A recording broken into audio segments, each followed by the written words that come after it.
ओम शांति। आज है 5 अगस्त 2020 की साकार मुरली। पहले एक नज़र मुरली की मुख्य पॉइंट्स पर। बाबा ने कहा, अभी तुम बच्चे योग बल से अपनी नई दुनिया स्थापन कर रहे हो। तुमको डबल अहिंसक बनना है। न काम कटारी चलानी है, न लड़ना झगड़ना है। कहा भी जाता है, अहिंसा परमो देवी देवता धर्म। तुम ब्राह्मण ही यह राजयोग सीखकर देवता पद पाएंगे। बाप आकर मनुष्य से देवता बनाते हैं पढ़ाई से। देवताएं बनते ही हैं इस नॉलेज से। फिर कहा, इस समय शिव बाबा ब्रह्मा द्वारा हम आत्माओं को पढ़ा रहे हैं विष्णुपुरी का राज्य देने लिए। यह पढ़ाई तो सहज है, बाकी योग में है मेहनत। इस संगम युग पर ही बाप आकर पवित्र बनाने की प्रतिज्ञा कराते हैं। पतित दुनिया से पावन दुनिया की स्थापना करते हैं। आगे कहा, तुम बच्चों को यह 84 जन्मों के चक्र का राज सबको समझाना है। यह है ईश्वरीय विश्वविद्यालय, सारे विश्व को सद्गति देने वाला।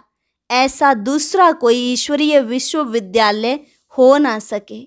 यहाँ ईश्वर बाप खुद आकर सारे विश्व को चेंज कर देते हैं, हेल से हेवन बनाते हैं।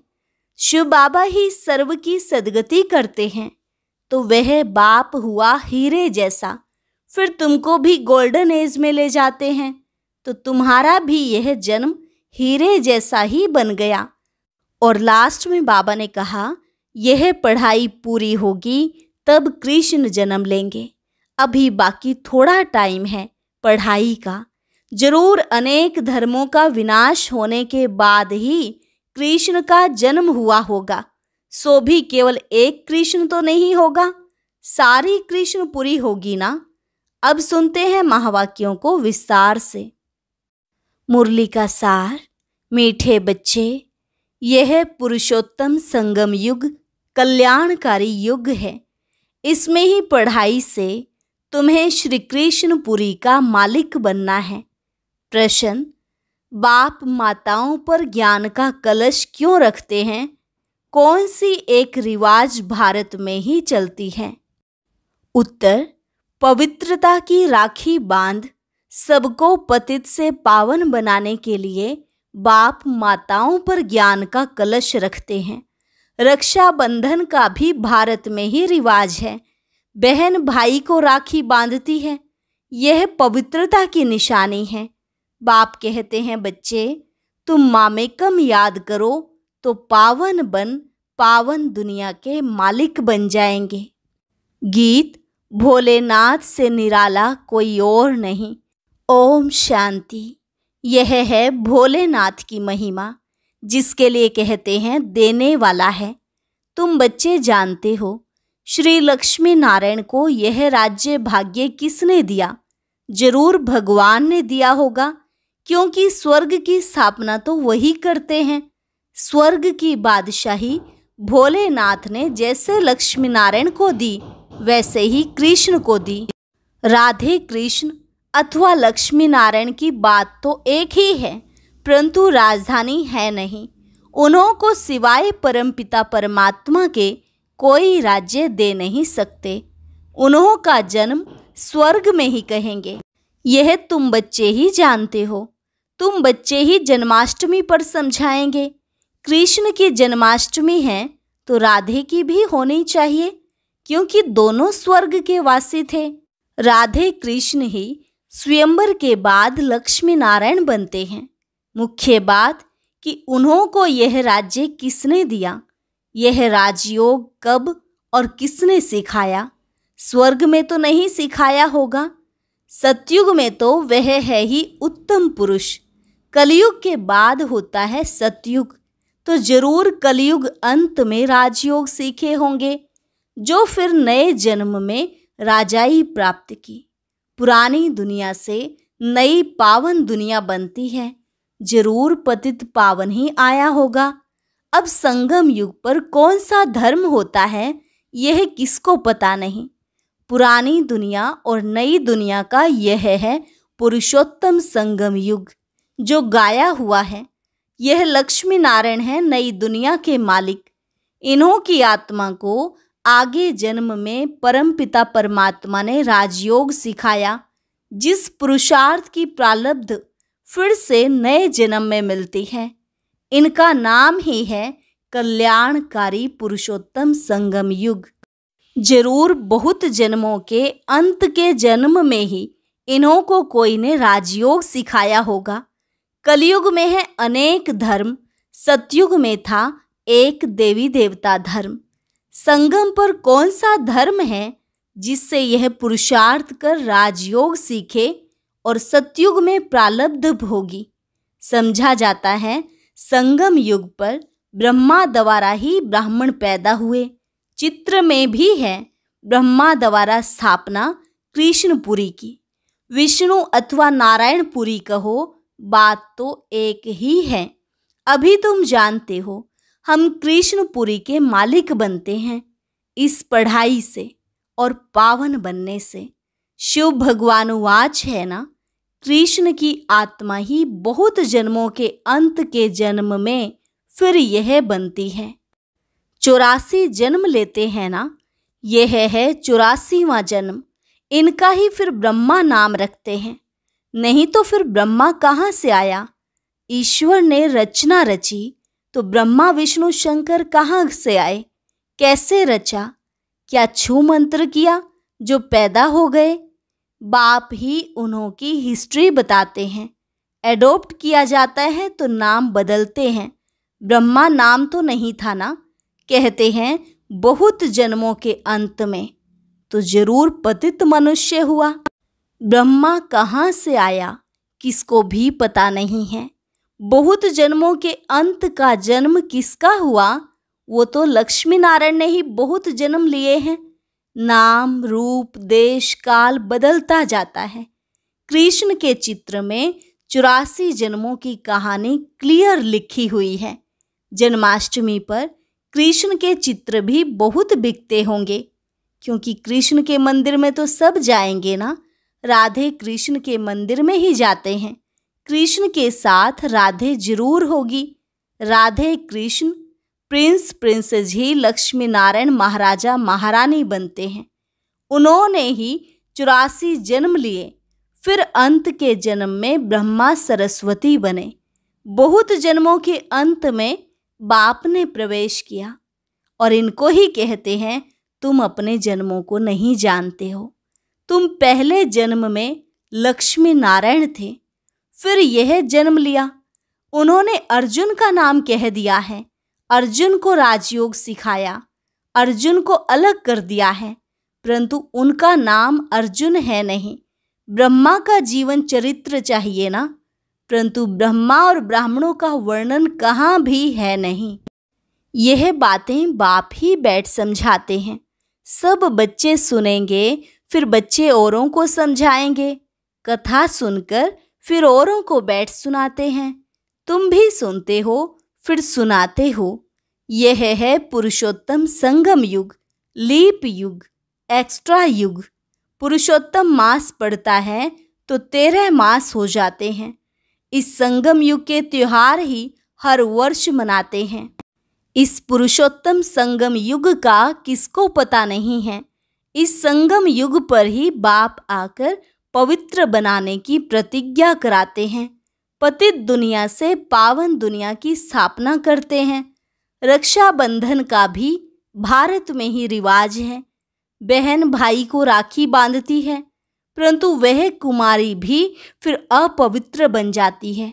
अभी बाप ने तुम माताओं पर ज्ञान का कलश रखा है।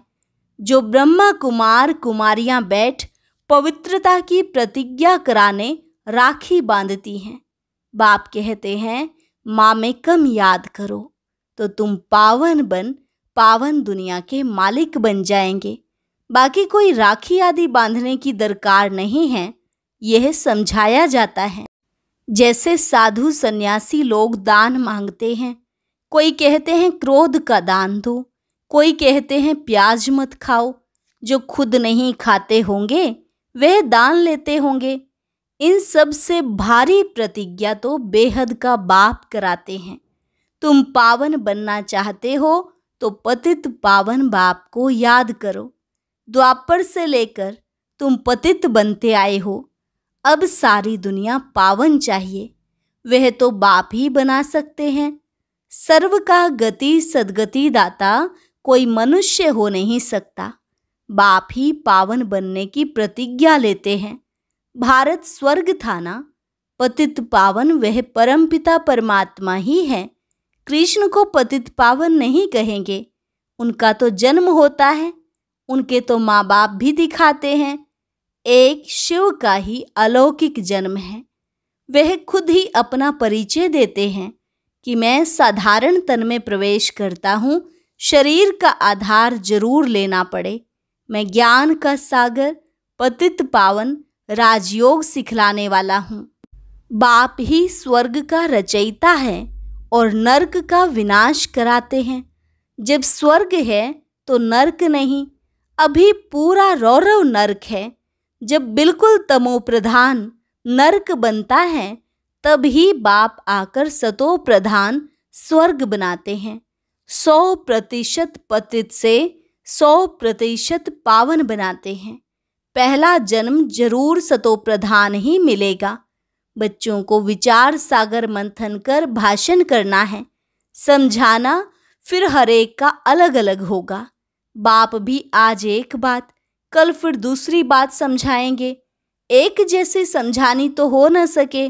समझो टेप से कोई एक्यूरेट सुने भी, परंतु फिर एक्यूरेट सुना नहीं सकेंगे।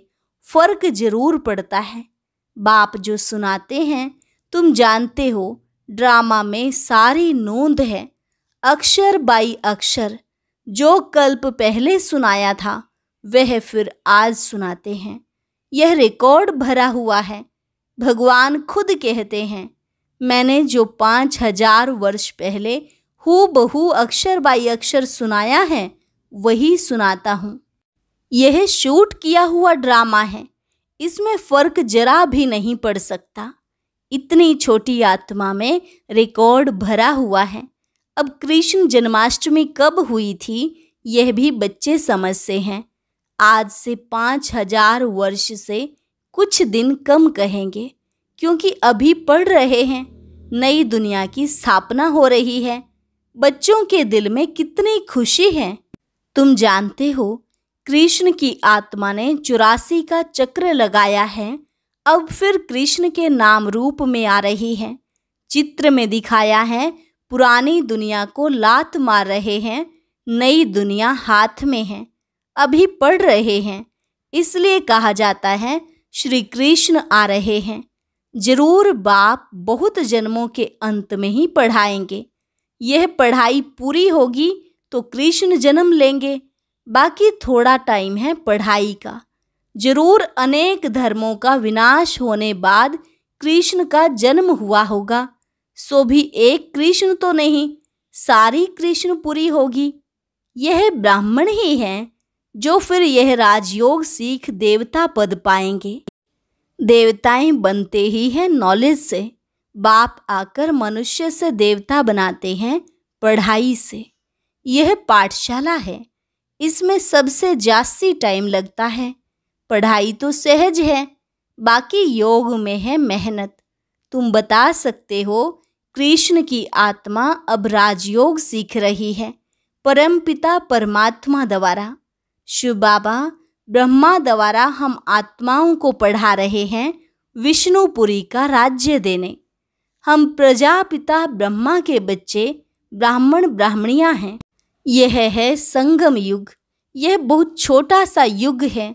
चोटी सबसे छोटी होती है ना, फिर उनसे बड़ा मुख, उनसे बड़ी बाहें, उनसे बड़ा पेट, उनसे बड़ी टांगे। विराट रूप दिखाते हैं, परंतु उसकी समझाने कोई नहीं देते। तुम बच्चों को यह 84 जन्मों के चक्र का राज समझाना है। शिव जयंती के बाद है कृष्ण जयंती। तुम बच्चों के लिए यह है संगम युग। तुम्हारे लिए कलयुग पूरा हो गया। बाप कहते हैं, मीठे बच्चों, अब मैं आया हूँ तुमको सुख धाम शांति धाम ले जाने लिए। तुम सुखधाम के रहवासी थे, फिर दुखधाम में आए। पुकारते हो बाबा आओ इस पुरानी दुनिया में। तुम्हारी दुनिया तो नहीं है। अभी तुम क्या कर रहे हो? योग बल से अपनी दुनिया स्थापन कर रहे हो। कहा भी जाता है अहिंसा परमो देवी देवता धर्म। तुमको अहिंसक बनना है। न काम कटारी चलानी है, न लड़ना झगड़ना है। बाप कहते हैं मैं हर 5000 वर्ष बाद आता हूँ, लाखों वर्ष की बात ही नहीं।